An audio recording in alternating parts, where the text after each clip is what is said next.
Hey guys, welcome back. I'm Laura Wilkie with Down Home with Lemon Pie, and I'm going to share with you guys more things I don't buy.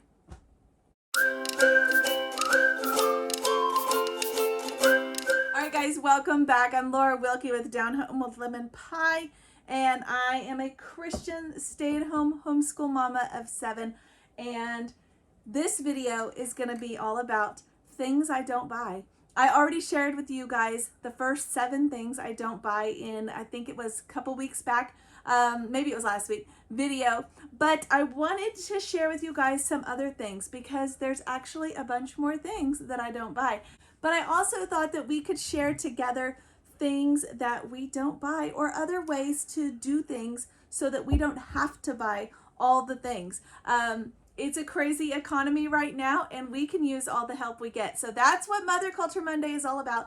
Mamas getting together and sharing ideas. So please like the videos, share them, subscribe if you haven't, and definitely leave me comments because not just myself, but other mamas are going to see those so we can be a community.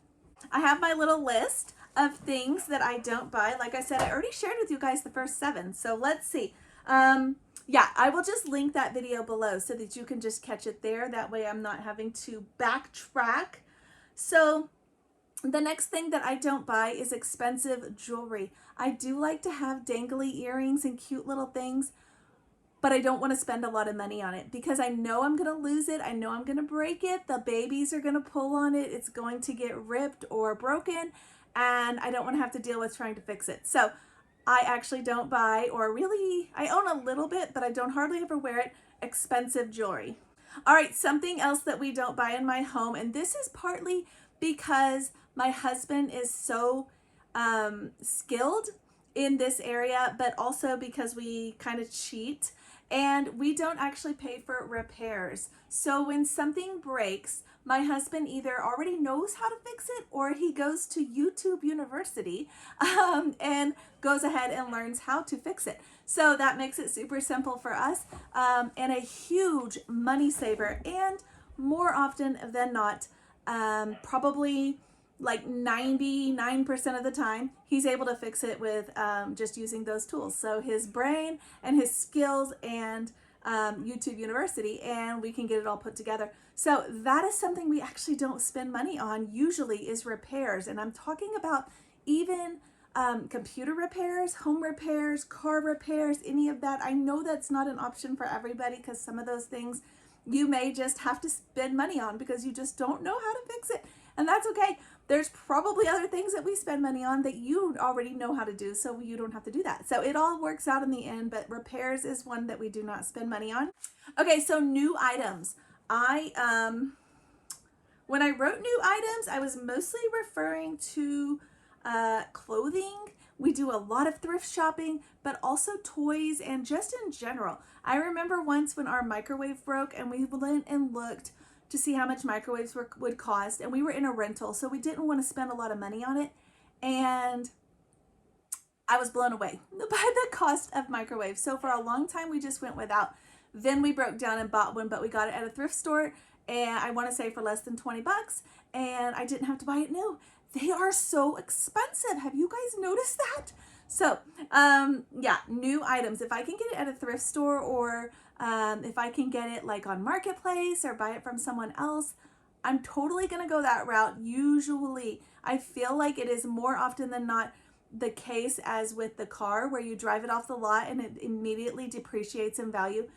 So I just want to keep that, save that money, and just buy it used so that I don't have to have that problem. The next one I have is magazines and newspapers.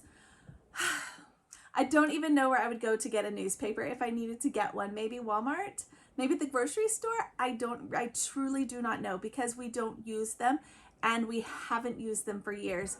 I remember years ago when I got my first house, my husband and I were married, and my mom told me, you got to get a newspaper subscription because then they're going to send you the coupons. But now that is out of date and that is not even a thing. So, I mean, you can still do all of that, but they also send them to my phone, or, you know, all the little things. You have to have the little card or whatever, and they just do them in store. So I actually don't buy magazines or newspapers. There is one magazine that we have in our home that comes regularly. It is free, so I guess we still don't buy it. And it is Voice of the Martyrs, and I totally recommend it to everybody. We even use it in our homeschool, which I've talked about on Homeschool Fellowship Friday. So yeah, I don't buy magazines and newspapers. I don't. I don't care what people are doing in the celebrity world. I just don't care. And not only that, if they are magazines like you would see like in the store line, I feel like more often than not, I can just Google that information and find what I'm looking for, like recipes or tips or whatever.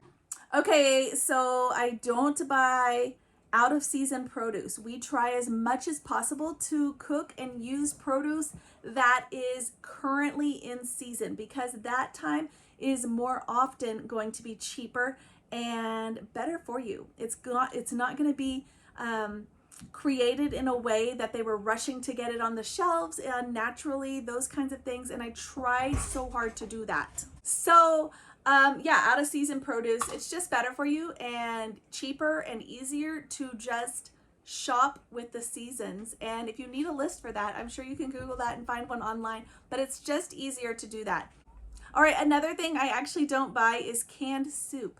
I am talking about, for example, tomato soup, vegetable soup, all of those things. I do buy, although I am working towards making my own as far as cream of chicken soup, cream of mushroom, those things, but I'm working on making my own. But I do still buy those. However, I do not buy canned soups. It's just cheaper and easier for us to do it ourselves, and it doesn't cost a lot of money or take a lot of know-how to do it.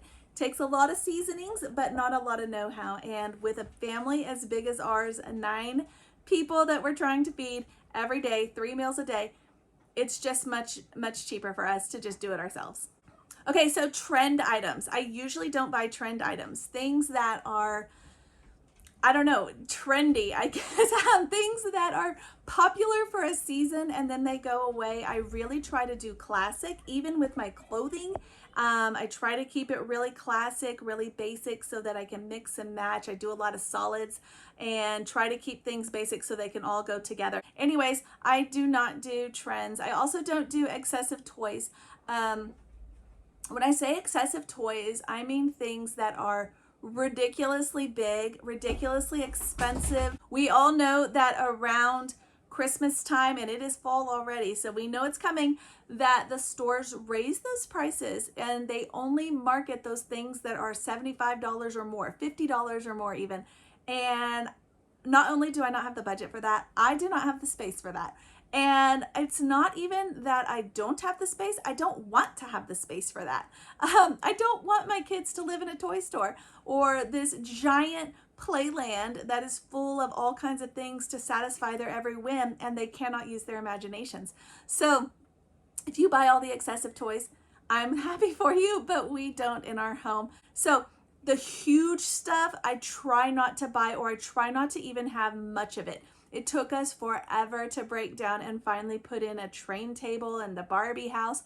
Again, we bought them all used and didn't spend a lot of money on them, like 20 or less.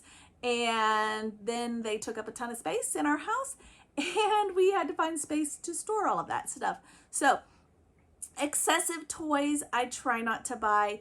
Like I said, we have bought some in the past, some we have even in storage, but I think when we go through storage, we're probably going to get rid of some of those things because there's just no space. I mean, it's just, there's only so much space and I don't, like I said, I don't want to live in a toy house.